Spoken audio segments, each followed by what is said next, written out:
Imagine waking up one morning to find out your loved one has vanished without a trace. For several families in post-war Britain, this was a horrifying reality.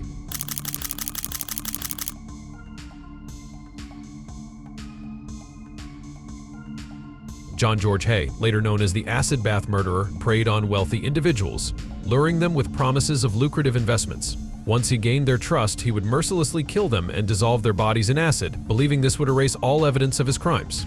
Born into a strict religious family in 1909, Haigh's early criminal activities seemed minor, but they foreshadowed a much darker path. He meticulously planned his murders, believing that dissolving his victims in sulphuric acid would leave no trace and keep him beyond the reach of the law. This chilling belief led to at least 6 confirmed murders, where victims vanished without a trace, leaving their families in anguish. One of the most shocking aspects of Haigh's crimes was his cold-blooded belief that if there were no bodies, there could be no murder charges. This twisted logic led him to dissolve at least 6 of his victims in sulphuric acid, a method he believed rendered him untouchable by law. His crimes were not discovered until the disappearance of Mrs. Olive Duran Deacon, a wealthy widow who trusted him.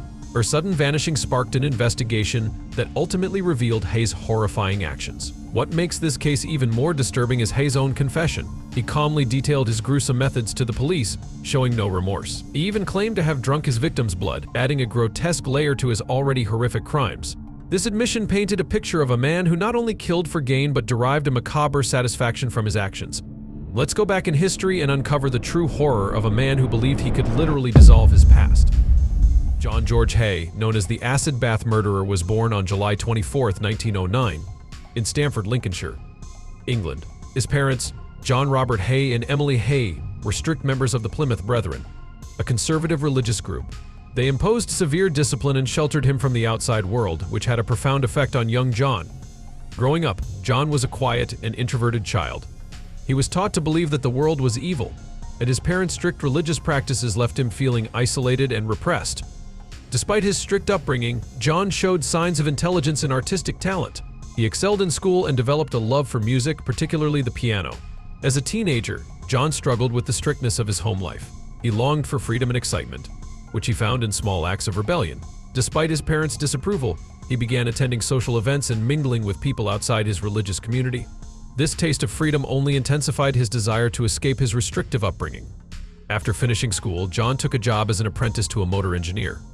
However, he quickly grew bored with the mundane work and left to pursue a career in insurance. His charm and intelligence made him a successful salesman, but his restlessness and desire for excitement soon led him into a life of crime.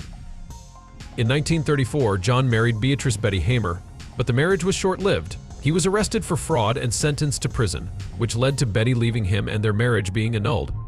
This experience hardened John and marked the beginning of his descent into a life of crime. After his release from prison, John continued to engage in various fraudulent activities. He posed as a solicitor, created fake documents, and convinced people to invest in non-existent business ventures. His schemes were elaborate and often successful, but they eventually caught up with him, leading to more arrests and prison sentences. Despite his criminal activities, John maintained an outward appearance of respectability. He dressed well, spoke eloquently, and cultivated an image of a successful businessman. This facade allowed him to gain the trust of his victims and avoid suspicion for a time. However, his need for money and excitement drove him to commit even more heinous crimes. By the late 1940s, John's criminal activities had escalated significantly. He had developed a fascination with the idea of completely erasing his victims, which led him to experiment with sulphuric acid as a means of disposal. This gruesome method would eventually earn him the infamous nickname, the acid bath murderer. George Haigh's transition from fraudster to murderer began in 1944 when he met William McSwan, a wealthy businessman. McSwan had hired John to manage his amusement arcades, and the two developed a friendship. However, John's financial troubles and desire for wealth led him to hatch a deadly plan. On September 6, 1944, John lured McSwan to a basement in Gloucester Road, London. There, he struck McSwan on the head, killing him instantly. John then placed McSwan's body in a 40-gallon drum and filled it with sulphuric acid.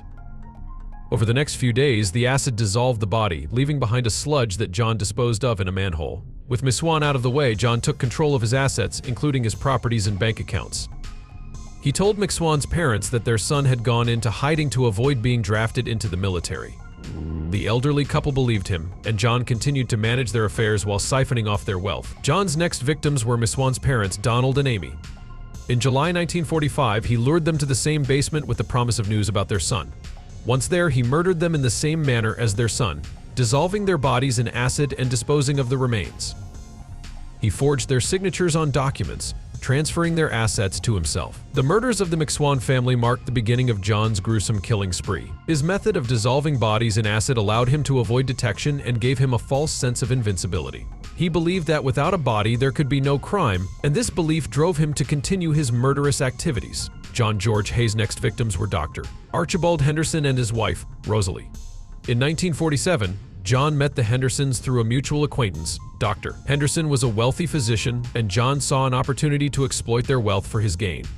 On February 12, 1948, John invited the Hendersons to view a property he claimed to be selling. Once they arrived at his workshop on Leopold Road, Crawley, he shot Dr. Henderson in the head with a revolver. When Rosalie arrived later, he killed her in the same manner. John then placed their bodies in separate drums filled with sulphuric acid, dissolving them just as he had done with the McSwan family. With the Hendersons out of the way, John forged documents to gain control of their assets, including their house and valuable possessions. He sold their properties and lived off the proceeds, enjoying a lavish lifestyle funded by his victims' wealth. However, his greed and need for money soon led him to seek out new victims. John's method of disposing of bodies in acid was both gruesome and effective. It allowed him to eliminate any physical evidence of his crimes, making it difficult for authorities to link him to the disappearances. His confidence grew with each successful murder, and he continued to refine his methods to avoid detection. By 1949, George Haigh was running out of money and in need of new victims. He targeted Olive Duran Deacon, a wealthy widow he met at the Onslow Court Hotel in Kensington, where they both resided. Olive was interested in business ventures, and John saw an opportunity to exploit her trust for financial gain. On February 18, 1949, John invited Olive to his workshop under the pretense of discussing an invention. Once there, he shot her in the back of the head and placed her body in a drum filled with sulphuric acid. As the acid dissolved her body, John went through her belongings, taking her jewelry and other valuables. However, Olive's disappearance did not go unnoticed. Her friends at the hotel grew suspicious when she failed to return, and they reported her missing to the police. The authorities quickly linked her to John, who had a history of criminal activity. They searched his workshop and found evidence of his gruesome activities, including bloodstains and personal belongings of his victims. John was arrested on February 28, 1949, and during his interrogation, he confessed to the murders. He claimed to have killed 9 people, though only 6 were ever confirmed.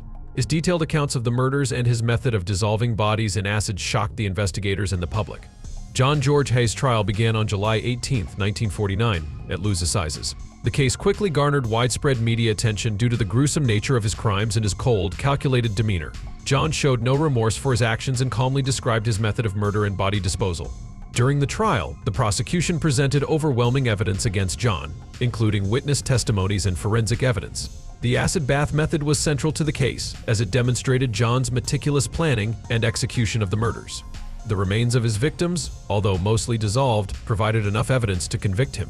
John's defense tried to argue that he was insane at the time of the murders, but this claim was quickly dismissed.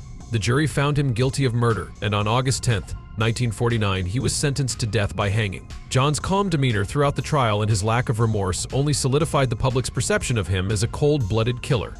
George Haigh was executed on August 10, 1949, at Wandsworth Prison in London. He was hanged by Albert Pierrepoint, one of Britain's most famous executioners. John's execution marked the end of a terrifying chapter in British criminal history, but his story left a lasting impact on the public's consciousness. The acid bath murderer remains one of the most notorious figures in British criminal history. His gruesome method of disposing of bodies and his calculated approach to murder set him apart from other killers of his time. John's story serves as a chilling reminder of the depths of human depravity and the lengths some individuals will go to satisfy their greed and desire for power. John's case also highlighted the importance of forensic science in criminal investigations. Despite his attempts to erase all evidence of his crimes, forensic experts were able to piece together enough information to convict him. The case underscored the need for advanced investigative techniques to catch and prosecute criminals who employ sophisticated methods to cover their tracks. In the years following John's execution, his story has been the subject of numerous books, documentaries, and films.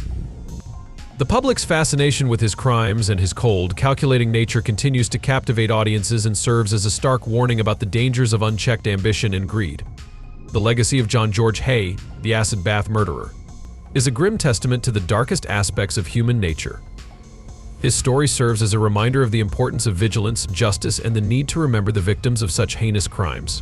Through understanding and remembering the past, society can strive to prevent such horrors from occurring again.